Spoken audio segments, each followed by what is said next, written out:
On poursuit cette émission en compagnie de Christophe Chaptal. Bonjour. Bonjour. Vous êtes directeur associé du cabinet Experience Makers et vous êtes directeur de la publication de Design Facts, c'est le média du design en France. Vous publiez, et ça vient de sortir, le design, levier de performance de l'entreprise. Moi, je trouve ça très intéressant, ce lien que vous faites entre le design et la performance, mais on va peut-être pas aller trop vite. Il faut peut-être d'abord redéfinir pour nos téléspectateurs ce que c'est que le design. Alors le design, si vous voulez, si on prend ça au niveau 1, c'est une façon pertinente de définir une offre ou un service, en appuyant notamment sur l'aspect esthétique, mais pas seulement, en faisant actionner des leviers comme l'innovation, la différenciation, l'attractivité, etc. Maintenant, on est plutôt au niveau 2, c'est-à-dire qu'on va se servir du design comme un levier stratégique qui va parcourir l'ensemble de la chaîne de valeur, de la conception jusqu'à la mise en marché. Et de ce niveau 2, on est en train également de passer à un niveau 3, qui est de rapprocher le design comme étant un contributeur essentiel de modèles économiques centrés expérience. Alors, on parle beaucoup d'expérience aujourd'hui. Ça veut dire quoi? Ça veut dire avoir la capacité de répondre à l'ensemble des parties prenantes de façon équilibrée, en tenant compte de besoins qui sont parfois contraires ou opposés. Eh bien, le design a cette capacité, justement, avec cette vision holistique, mais également avec ce savoir-faire opérationnel, de proposer des expériences de qualité à l'ensemble des parties prenantes.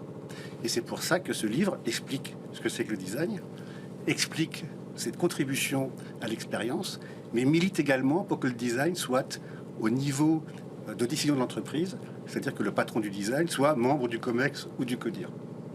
Et dans ce cadre-là, il y a un certain nombre d'interviews de patrons du design, de boîtes françaises, qui sont justement en responsabilité. Mais dans l'imaginaire collectif, quand on pense design, on pense dessin, on pense esthétique. Oui. Et là, on est plus sur quelque chose qui relève de la stratégie. Alors, la composante esthétique existe, il ne faut pas la nier, elle est importante. D'ailleurs, elle n'a pas vocation à disparaître. Mais ne pensez que esthétique, quand on parle de design, c'est extrêmement réducteur. Et les pays anglo-saxons, par exemple, même les pays asiatiques aujourd'hui, sont allés bien au-delà de l'aspect esthétique. Le design est un levier stratégique qui permet de décrypter une offre et d'y répondre de façon extrêmement, je dirais, pertinente. Et moi, je vais au-delà. Je dis, le design est un contributeur d'expérience majeur. Comment est-ce que vous liez cette notion d'expérience au design? C'est via l'usage? Alors, c'est pas que l'usage. Il y a l'usage est très important. La dimension esthétique l'est aussi. Une expérience doit être attractive, doit être agréable, doit être valorisante, mais elle doit être conçue, fabriquée, distribuée dans des conditions éthiques, humaines, techniques, environnementales, qui soient bonnes. Et le design, par rapport à d'autres démarches, comme le marketing, etc., a toujours cet avantage de ramener le regard sur un stade holistique et de travailler en équilibrant les besoins de chacun. Est-ce que vous pourriez nous donner un exemple concret pour qu'on comprenne dans quelle mesure ce design contribue à une bonne expérience? On va prendre un exemple que tout le monde connaît, je pense que c'est Tesla. Oui. Tesla, c'est intéressant parce que c'est un modèle qui est en totale disruption avec l'automobile traditionnelle, thermique. Voilà un acteur qui n'avait aucune expérience, aucun positionnement de l'automobile, qui arrive et qui en 10 ans, 15 ans, devient un acteur au niveau mondial avec la plus grosse valorisation boursière du secteur. Il l'a fait en mettant en œuvre un modèle sur lequel il a travaillé pour pouvoir répondre de façon équilibrée à tous. Il a dit, par exemple, si je veux répondre de façon optimale à mes clients, il va falloir que je revoie mon modèle de distribution. Donc il a dit, pas de concession automobile, pas de distributeur. Si je veux que l'automobile électrique soit perçue comme un engin de mobilité, non pas comme un produit, il faut que je mette un écosystème de bornes de recharge partout. Et à ce moment-là, je vais vendre un écosystème de mobilité et non pas simplement un produit. Si je veux que mon client soit satisfait en permanence, il faut que les mises à jour soient faites en direct, sans passer par une concession, etc. Donc il a réfléchi à l'ensemble des éléments en termes de valeur d'usage, vous le signaliez, mais également en termes de modèle économique. C'est-à-dire qu'il faut à la fois concilier la valeur d'usage, l'attractivité, l'environnement, etc., mais également la rentabilité et la pérennité de l'entreprise. Et donc, ce qui est intéressant avec Tesla, qui n'est pas irréprochable à tout point de vue, il y a des éléments, par exemple, environnementaux qu'on pourra discuter, mais ce qui est intéressant, c'est la façon dont il joue, si vous voulez, des nouvelles structures du besoin et des évolutions de marché, avec des réponses qui sont totalement en rupture avec ce qui se fait traditionnellement. Or, on voit que les autres constructeurs traditionnels essayent de le suivre, ils ont du mal. Ceux qui arrivent le mieux, ce sont les Chinois, parce qu'eux n'ont pas une grande tradition automobile, qui sont allés directement sur l'électrique. Ça veut dire que le design, en fait, préfigure l'innovation ? Le design, en tout cas, a la capacité à aller chercher l'innovation partout où elle se trouve. Puisque l'innovation, ça peut être quelque chose qui existe dans un domaine qu'on amène dans un autre. C'est aussi un très bon levier pour innover parce qu'on a compris qu'en termes de valeur d'usage, il y avait un besoin majeur qui n'était pas répondu à l'instant T. Et donc, c'est un déclencheur d'innovation basé sur, effectivement, un usage ou un besoin non répondu. Il y a un chapitre que vous consacrez dans le livre à la différence entre le design et le marketing. Oui. Est-ce que vous pouvez l'expliquer ? Le marketing, si vous voulez, est, je dirais pour moi une discipline qui prend naissance dans des marchés qui sont habituellement en progression constante. On est dans une démarche un peu anglo-saxonne, des marchés en progression, qu'on segmente, qu'on resegmente, etc. Et on est sur une espèce de rapport qualité-prix-volume qui fonctionne bien. Bon, après, il y a eu un certain nombre d'éléments. Moi, j'ai écrit un bouquin, par exemple, il y a une dizaine d'années, qui s'appelait « Le marketing de rupture », qui expliquait que quand les marchés sont en décroissance, le marketing doit s'adapter et a du mal. Donc, je dirais que le marketing a un certain nombre d'outils qui sont très intéressants et qui sont toujours utilisables, parce que c'est une approche du marché qui est extrêmement rigoureuse et qui permet de segmenter de façon intelligente.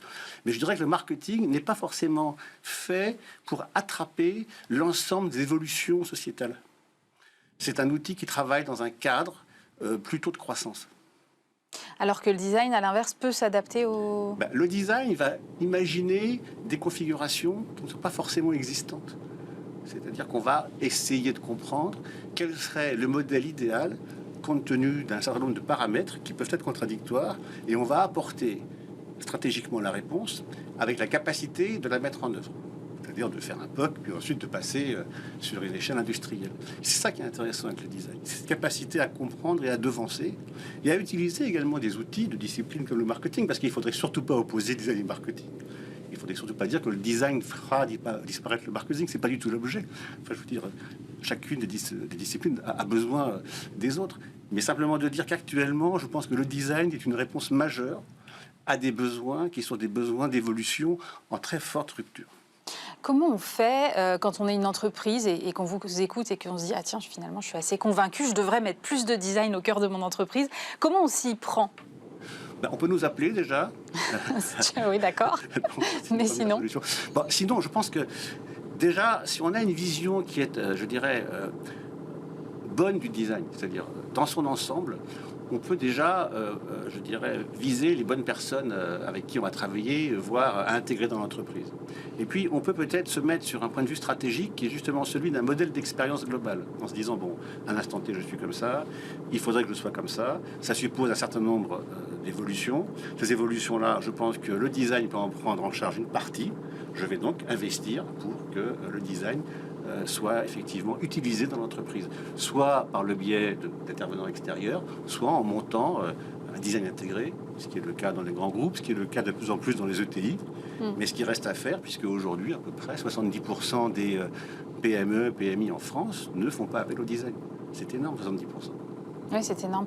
Mais ça veut dire qu'on peut mettre cette stratégie-là en place n'importe où et avoir recours à ces outils-là, quelle que soit la taille de l'entreprise. Parce que vous citiez Tesla. Tesla s'est construite comme ça, donc c'est différent. Et dans le livre, il y a des exemples d'entreprises de 50 personnes qui font appel de façon régulière et importante au design, parce que pour eux, c'est une clé de différenciation forte. Quand j'étais dans l'industrie, moi je suis designer, j'ai eu mon agence, mais j'ai passé 15 ans dans l'industrie avec des doubles fonctions de patron du marketing et du design. J'ai toujours croisé le design avec les autres fonctions, et je vous ai toujours utilisé le design pour pouvoir déplacer, je dirais, la problématique.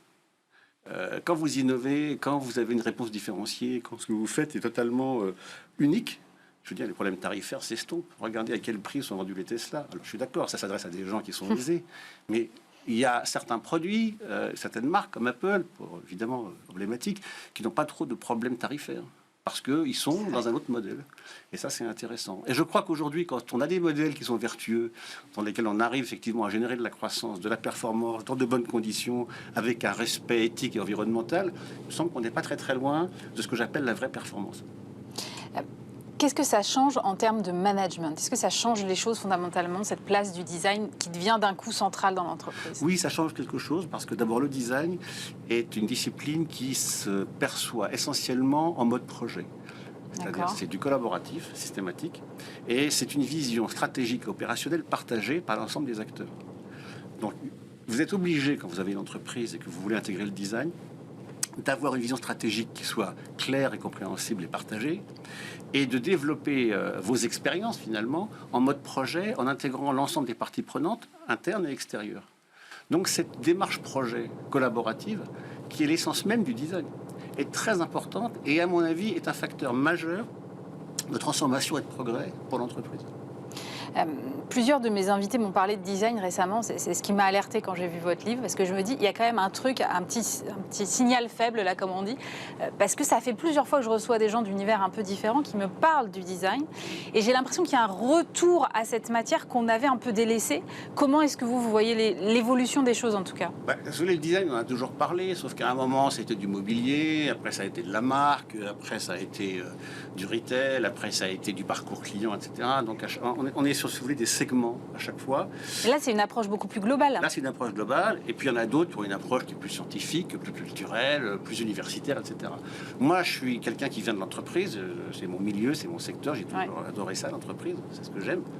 Et mon objet, c'est de dire, l'entreprise, pour être performante, elle doit utiliser le design aujourd'hui, elle n'a pas le choix. Si elle avait le choix avant, elle ne l'a plus aujourd'hui.